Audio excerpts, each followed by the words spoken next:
Welcome back to my YouTube channel. तो अगर आप बीपीएससी टीआरई 4 या एस्टेट का तैयारी करते हैं, आपका जीएस पेपर तो होगा ही। 6 to 8 में है आपका जीएस पेपर होगा, 11-12 में भी है तो आपका जीएस पेपर होगा, 9-10 में है तो आपका जीएस पेपर 40 नंबर का होगा, और 1 to 5 में भी है तो जीएस पेपर आपका है।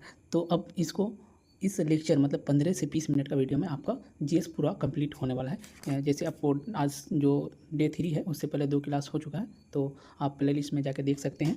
तो इसमें फिजिक्स मतलब साइंस रहेंगे, करेंट अफेयर्स रहेंगे, जियोग्राफी और हिस्ट्री, 4 मतलब सब्जेक्ट का रहेगा जीएस। तो फर्स्ट क्वेश्चन है, जब किसी उदासीन धातु के गोले में धनात्मक रूप से आवेशित कांच की छड़ के संपर्क आवेशित किया जाए तो वह गोला क्या करेगा? तो इलेक्ट्रॉन गंवाएगा या फिर इलेक्ट्रॉन प्राप्त करेगा या प्रोटॉन गंवाएगा, उपयोग में से एक से अधिक या उपयोग में से कोई नहीं। तो इसका जो आंसर होगा वो क्या करेगा? इलेक्ट्रॉन को गंवाएगा। क्या होगा? ऑप्शन नंबर ए हो जाएगा। उसके नेक्स्ट क्वेश्चन है, क्वेश्चन नंबर 2 है, आप देख सकते हैं, एक यौगिक जब अपने उच्च ऑक्सीकरण है ना ऑक्सीकरण अवस्था में है तब उसकी प्राकृतिक है ना प्रकृति कैसी होती है? तो अत्यधिक अम्लीय होगा, अत्यधिक क्षारीय होगा या अत्यधिक ऑक्सीकारक गुण वाला या उपयोग में से एक से अधिक, उपयोग में से कोई नहीं। तो 32 का जो आंसर होगा वो होगा अत्यधिक ऑक्सीकारक गुण वाला हो जाएगा। क्या हो जाएगा? अत्यधिक ऑक्सीकारक गुण वाला। क्वेश्चन नंबर 33 है, देखो यहाँ पे ईस्ट मतलब खमीर में किण्वन के दौरान पाइरूवेट इनमें से किस उत्पाद में परिवर्तित हो जाता है? तो एथेनॉल और कार्बन डाइऑक्साइड या लैक्टिक अम्ल और कार्बन डाइऑक्साइड या ग्लूकोज और कार्बन डाइऑक्साइड या उपयोग में से एक से अधिक या उपयोग में से कोई नहीं। तो 33 का जो आंसर होगा वो ऑप्शन नंबर क्या हो जाएगा? ऑप्शन नंबर ए हो जाएगा, एथेनॉल और कार्बन डाइऑक्साइड में।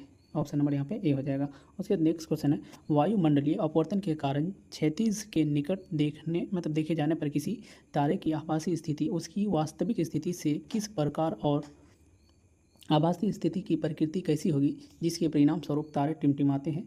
तो किसके कारण तारे टिमटिमाते हैं? नीचे बदलती रहती है, मतलब ऊंची अस्थायी होती है या ऊंची बदलती रहती है या फिर उपयोग में से एक से अधिक, उपयोग में से कोई नहीं। तो 34 का जो आंसर होगा यहाँ ऊंची बदलती रहती है। ऑप्शन नंबर यहाँ पे क्या होगा? सी हो जाएगा। उसके नेक्स्ट क्वेश्चन है, अगर आपको पीडीएफ चाहिए भी तो ऑफिशियल आंसर की तो आप कमेंट सेक्शन में हाई लिखिएगा तो आपको पीडीएफ प्रोवाइड करा दिया जाएगा। उसके बाद क्वेश्चन नंबर 35 है, जीवाश्म में ईंधन, कोयला और पेट्रोलियम किस प्रकार के संसाधन है?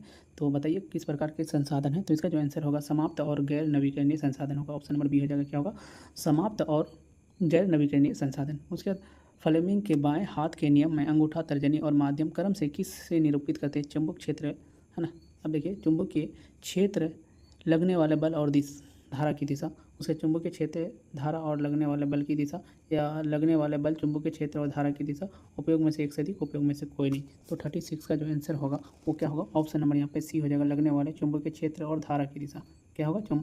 लगने वाले बल, चुंबकीय क्षेत्र और धारा की दिशा, याद रखना है। ऑप्शन नंबर यहाँ पे क्या हो जाएगा? सी हो जाएगा। उसके नेक्स्ट क्वेश्चन है, निम्नलिखित में से कौन सा भाग ये सुनिश्चित करता है कि श्वसन के दौरान वायु मार्ग बंद ना हो सके? तो यहाँ पे श्लेष्मा होगा या डायफ्राम होगा या फिर उपस्थित विलय होगा या फिर उपयोग में से एक से अधिक। तो 37 का आंसर होगा वो ऑप्शन नंबर सी हो जाएगा, उपस्थित विलय हो जाएगा। ऑप्शन नंबर सी हो जाएगा। उसके बाद नेक्स्ट क्वेश्चन है, 30 सेंटीमीटर फोकस दूरी वाला एक अवतल लेंस, इसमें 60 सेंटीमीटर दूरी पर रखी वस्तु का एक प्रतिबिंब निर्मित करता है। तो निर्मित प्रतिबिंब की स्थिति और प्रकृति क्या होगी? तो 20 सेंटीमीटर वास्तविक और उल्टा, -20 सेंटीमीटर आभासी और सीधा, 20 सेंटीमीटर आभासी और सीधा, उपयोग में से एक से अधिक, उपयोग में से कोई नहीं। तो इसका जो आंसर है, आप अगर फॉर्मूला लगा के बनाइएगा तो इसका आंसर होगा, यहाँ पे आपको ये फॉर्मूला लगाना पड़ेगा, 1/f = 1/p - 1/u। आप फॉर्मूला लगाइएगा तो आपको क्या हो जाएगा? इसका जो आंसर होगा -20 हो जाएगा। प्रूव कीजिएगा तो मतलब सॉल्व कीजिएगा तो इसका ऑप्शन नंबर बी हो जाएगा।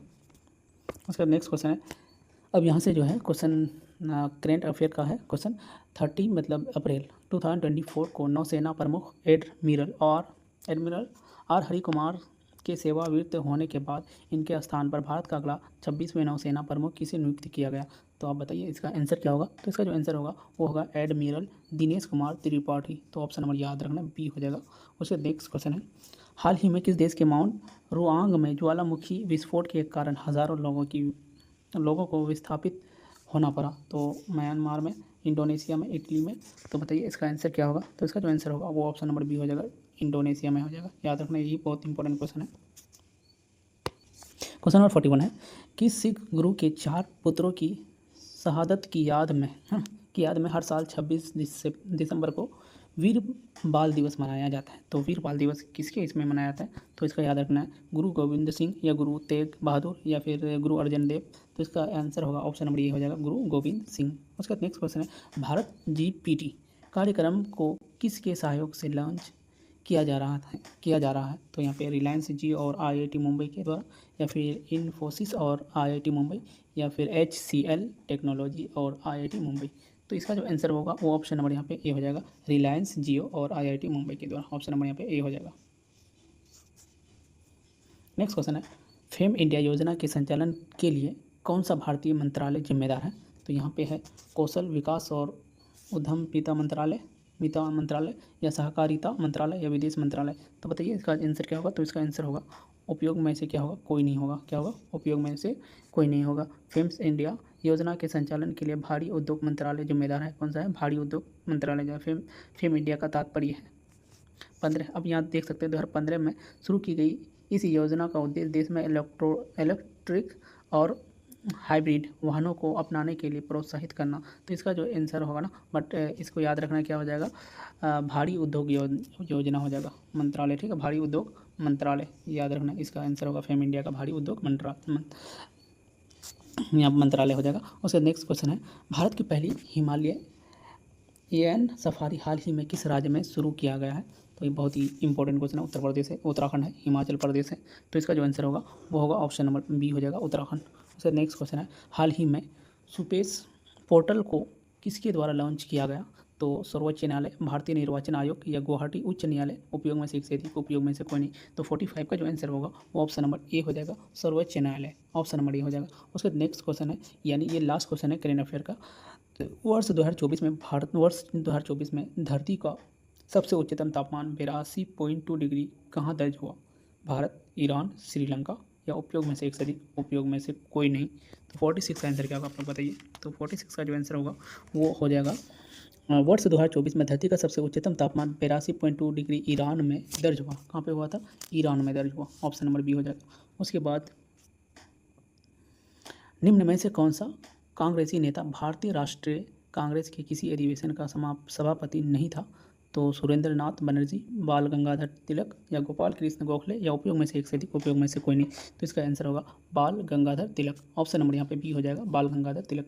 उसके नेक्स्ट क्वेश्चन है, भारत में शासन करने वाले दिए गए शासकों का कालक्रम अनुसार सही क्रम सही क्रम क्या है? तो शेरशाह सूरी, अकबर और अलाउद्दीन खिलजी या इल्तुतमिश। तो बताइए इसका आंसर क्या होगा? तो इसका जो आंसर होगा वो ऑप्शन नंबर क्या हो जाएगा? बी हो जाएगा। सबसे पहले कौन होगा? इल्तुतमिश हो जाएगा, उसके बाद होगा अलाउद्दीन खिलजी, उसके बाद शेरशाह सूरी, उसके बाद अकबर। तो याद रखना, तो इसका जो है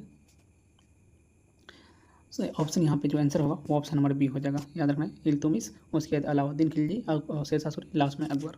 याद रखना है। उसका नेक्स्ट क्वेश्चन है, भारतीय राष्ट्रीय आंदोलन के दौरान प्रसिद्ध उपन्यास आन डमट किसने लिखा? तो सचिन सैन्याल या फिर रविंद्रनाथ टैगोर या बंकिम चंद्र चट्टोपाध्याय या फिर उपयोग में से एक से अधिक या उपयोग में से कोई नहीं। तो 49 का आंसर होगा वो ऑप्शन नंबर सी हो जाएगा, बंकिम चंद्र। वो राष्ट्रगीत भी कौन लिखा था? बंकिम चंद्र। ठीक है। उसके नेक्स्ट क्वेश्चन है, अकबर द्वारा निर्मित पंचमहल में स्थित है? तो दिल्ली, अजमेर या फतेहपुर सिकरी। अकबर द्वारा निर्मित पंचमहल डैश में स्थित है।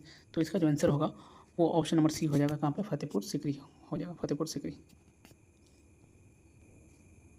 अब यहाँ देख सकते हैं, जैसे भगत सिंह और बटुकेश्वर दत्त ने दिल्ली केंद्रीय विधानसभा में स्मोक है ना, बम फेंके, वह किसका विरोध कर रहे थे? तो इंडियन काउंसिल एक्ट का या फिर गवर्नमेंट ऑफ इंडिया एक्ट का या फिर ट्रेड डिस्प्यूट बिल एवं पब्लिक सेफ्टी बिल का। तो बताइए इसका आंसर क्या होगा? तो इसका जो आंसर होगा वो ऑप्शन नंबर क्या हो जाएगा? सी हो जाएगा। समझे। उसके नेक्स्ट क्वेश्चन है, भारतीय इतिहास में सन 1956 में घटित हुई काल कठोरी की घटना कहाँ हुई थी? तो यहाँ पे देखना, काल कोठरी की घटना कहाँ हुई थी? कोलकाता में, सूरत में, मद्रास में। तो बताइए इसका आंसर क्या होगा? तो कोलकाता में, काल कोठरी कोलकाता, ऐसे जोड़ देना। ठीक है। उसका नेक्स्ट क्वेश्चन है, साइमन कमीशन में कितने भारतीय सदस्य थे? तो साइमन कमीशन में कुल कितने भारतीय सदस्य थे? तो याद रखना, 0 भारतीय, कोई भी नहीं थे। याद रखना। उसका नेक्स्ट क्वेश्चन है, उस व्यक्ति का नाम बताइए जिसने 1917 में महात्मा गांधी को चंपारण लाने में अहम भूमिका निभाई थी? तो अरुणा आसफ अली या मौलाना मजरुल हक या राजकुमार शुक्ला। तो बताइए 54 का आंसर क्या होगा। तो 54 का जो आंसर होगा वो होगा ऑप्शन नंबर सी हो जाएगा, राजकुमार शुक्ला।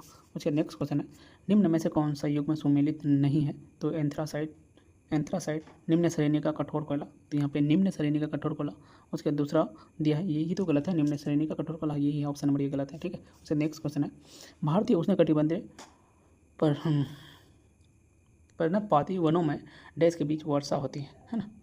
अब बताइए इसका कितना होगा, 70 से 200 सेंटीमीटर या 40 से 60 सेंटीमीटर, 25 से कम या उपयोग में से एक से अधिक, उपयोग में से कोई नहीं। तो 56 का जो आंसर होगा ऑप्शन नंबर यहाँ पे ए हो जाएगा, 70 से 200 सेंटीमीटर उष्णकटिबंधीय पर्णपाती दिया है, सॉरी। उसके डैश क्वेश्चन है, डैश नदी मालवा के पठार से होकर बहती है। तो कौन सा नदी मालवा के पठार से होकर गुजरती है। तो याद रखना बेतवाल जो नदी है वो मालवा के पठार से होते हुए गुजरती है। जहाँ हवा के प्रवाह की दिशा अत्यधिक स्थिर हो उन क्षेत्रों में निर्मित अर्धचंद्राकार बालू के टीले क्या कहलाते हैं। तो बरखान कहलाते हैं, या ब्लफ कहते हैं, या फिर ब्लो होल कहते हैं। तो बताइए इसका आंसर क्या होगा। तो इसका आंसर बहुत ही ईजी है, तो क्या होगा, बरखान होगा। क्या होगा, बरखान, ऑप्शन नंबर ए। उसके बाद और 2 क्वेश्चन है, 2-3 क्वेश्चन है, भूगोल शब्द इनमें से किसके द्वारा गढ़ा गया था। तो बताइए किसके द्वारा गढ़ा गया था। तो इसका जो आंसर होगा वो ऑप्शन नंबर क्या हो जाएगा, ये हो जाएगा, इरोटोस्थेनीज हो जाएगा, इरोटोस्थेनीज होगा, ऑप्शन नंबर ये हो जाएगा। उसके नेक्स्ट क्वेश्चन है, भूपट्टी में खनिज के रूप में केवल -% कार्बन होता है, 21%, 0.3% या फिर 0.02%।